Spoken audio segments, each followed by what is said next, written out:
Before the world worshipped skyscrapers and stock market, before the rise of bankers, empires, and digital fortunes, there existed a king whose wealth was so vast, so consuming, that the world struggled to describe it.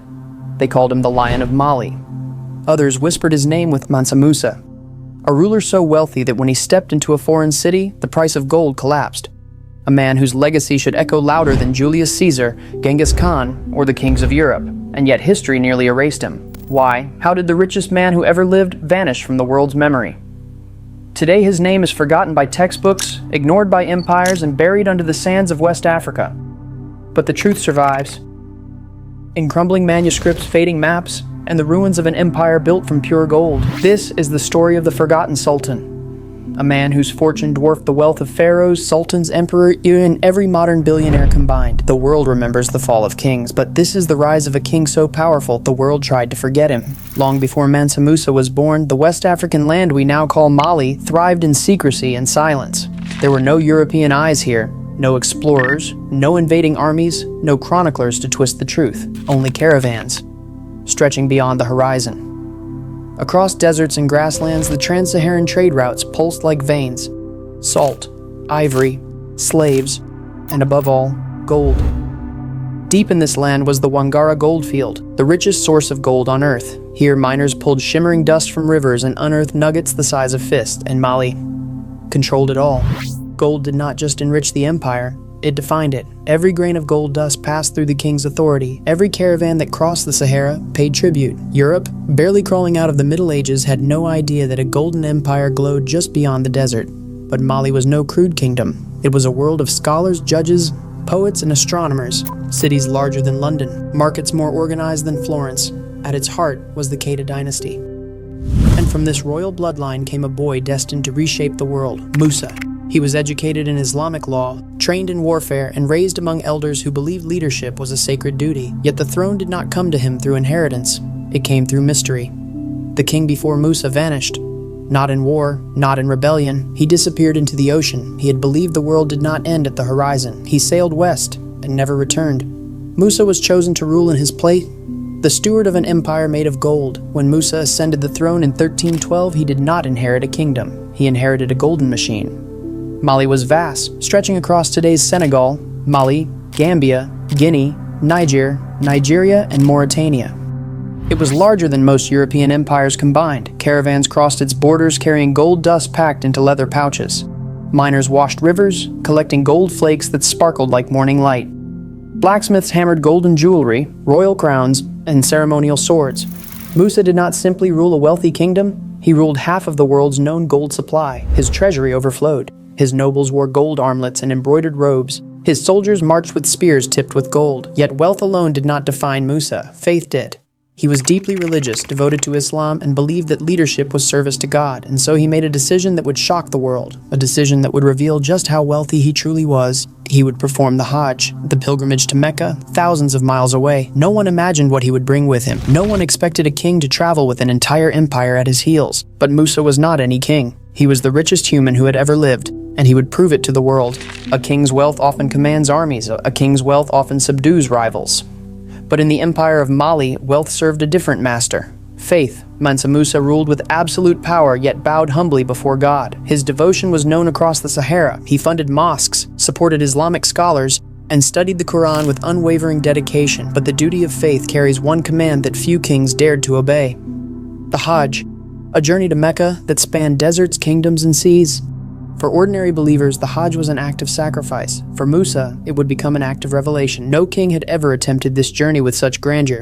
But Musa understood something deeper. Wealth means nothing if the world never sees it. Power means nothing if faith does not guide it. And legacy means nothing if it dies unheard. So he prepared a journey that would shake economies, rewrite maps, and leave chroniclers speechless. His generals protested. His court questioned. His advisors feared leaving the empire without its king. But Musa answered with calm certainty, "The God who granted me this wealth will guard my kingdom while I honor him." He would not travel as a pilgrim. He would travel as the Sultan of Gold, and the world was about to learn what that truly meant. The morning the caravan assembled, the earth seemed to tremble beneath its weight. From the gates of Niani, Musa's capital, poured an endless river of people. 60,000 men, women, and attendants, 12,000 servants, each carrying a bar of pure gold, 80 camels, each loaded with over 300 pounds of gold dust. This was not a caravan. It was an empire on foot. Travelers from far lands watched from afar, whispering in disbelief. They had seen kings before, but never one who traveled with enough wealth to purchase nations. The Sahara awaited them, and the Sahara devours the unprepared. Sandstorms roared across the dunes. Temperatures soared by day and froze at night. As some men fell, others stumbled under the glowing bars they carried. But every hardship revealed something astonishing. Musa never left a man behind. The richest ruler in history stopped for the poorest wanderer. He fed strangers, offered gold to the thirsty, and gave alms to villages forgotten by time. As they marched east, word spread faster than the caravan itself. Stories of a golden king drifted across the desert winds. Merchants recited his generosity. Nomads claimed the sun glinted off his caravan from miles away. And in Cairo, the greatest city of the Middle East, rumors grew louder. A king of Africa is coming. His wealth is impossible. He carries gold like water. Cairo was about to witness something the world had never seen. Cairo was a giant of its age, a metropolis of scholars, merchants, mosques, and markets so wealthy they dazzled travelers. And yet, even Cairo was unprepared. When Musa entered the city, the streets surged with crowds. People climbed rooftops just to witness the procession. Merchants lowered their goods, stunned. Children ran beside the horses, eyes wide with awe. At the citadel, the Mamluk Sultan, Al-Nasir Muhammad, awaited him with formality and pride. But Musa refused to bow, not out of arrogance, but out of faith, for a Muslim bows only to God. Tension rioted through the hall, yet Musa's humility and piety soon disarmed the room, and what followed would enter the chronicles of history. Because Musa did not come to Cairo empty-handed. He gave alms to the poor, gold to the merchants, gifts to scholars, donations to mosques, bars of gold to the Sultan himself. He gave so much, Cairo's economy collapsed. The sudden flood of gold devalued the metal for a decade. Prices skyrocketed, the market panicked. Gold, the backbone of Cairo's economy, became as common as grain. Historians call it the only time in recorded history a single man controlled global gold prices. Mansa Musa did not just pass through Cairo, he reshaped it, and the world now understood the truth. The richest man alive was not in Europe. He was an African king, and he had only just begun. After months across deserts and cities, after shocking Cairo and reshaping economies, Mansa Musa reached the heart of the Islamic world, Mecca. Here the noise of markets softened, the glitter of gold dimmed. The world's richest man walked among pilgrims wearing nothing but simple white cloth, the ihram, a symbol of humility and equality. No titles, no guards, no gold. In Mecca, every man stands the same before God, but Musa's presence could not hide his identity. Rumors of the African king who flooded Cairo with gold had already reached the city. Scholars approached him, judges greeted him, imams prayed alongside him, and yet, in the midst of the sacred rituals, Musa made decisions that would change Africa forever. He sought out the finest scholars, experts in astronomy, mathematics, law, architecture. He met a legendary Andalusian architect, Abu Ishaq as-Sahili, whose brilliance would later shape the skyline of West Africa, and he recruited them all. Not as slaves, not as trophies, but as partners, teachers, and architects of a new era. To many, this was merely a pilgrimage, and to Musa, it was a mission to gather the world's knowledge and carry it back to Africa. He left Mecca changed, strengthened, inspired, and with a caravan even larger than the one he arrived with. When Mansa Musa turned back toward Mali, the desert winds carried a new kind of whisper with the world has met Africa's hidden king. His return journey was even more extravagant than his arrival. New scholars marched beside him, architects rode his horses, astrologers studied the stars above the caravan, poets recorded every step, clerics recited scripture, servants carried gifts from Cairo and Mecca. Wherever he passed, he rebuilt towns, fed the poor, and uplifted communities. This was more than generosity. This was nation building in real time. Many rulers returned from pilgrimage with stories. Mansa Musa returned with the foundations of a golden renaissance. As he approached Mali, villages erupted in celebration, drums thundered, women ululated, children ran to the roadside to glimpse the king who had returned stronger than he had left. But Musa was not focused on celebration, he was focused on transformation. He summoned architects and scholars. He called upon builders and stonemasons. He gathered poets, imams, teachers, and lawmakers. And he issued a single order: we will make Mali the center of the world. At the edge of the Sahara, near the bend of the Niger River, sat a city older than Musa himself, Timbuktu, a crossroads of trade, a refuge for scholars, a silent jewel waiting to shine. Mansa Musa turned it into the intellectual capital of Africa under his command. Abu Ishaq as-Sahili designed the Great Mosque of Jingwereber. Built from clay, stone, and desert magic grand palaces, new schools cast libraries. Timbuktu blossomed into a cultural furnace. Judges interpreted law, scholars debated astronomy, poets wrote in the shade of desert walls, historians copied manuscripts, merchants traded gold, salt, and wisdom. At the University of Sankore, students from across Africa and the Middle East studied mathematics, law, chemistry, grammar, geography, theology, trade, and finance. At its height, Timbuktu housed over 400,000 manuscripts, more than most European libraries of the era. In an age when Europe burned books, African scholars preserved them. The world knew Mali not just as a land of gold, but as a land of knowledge, and behind it all, behind every mosque, every university, every library and marketplace, stood the vision of Mansa Musa, the Sultan whose wealth built an empire of minds.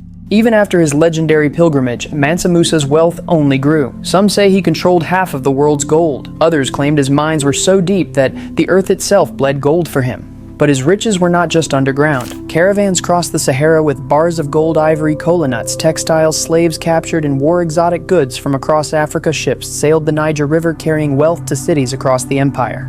The capital, Niani, became a palace city.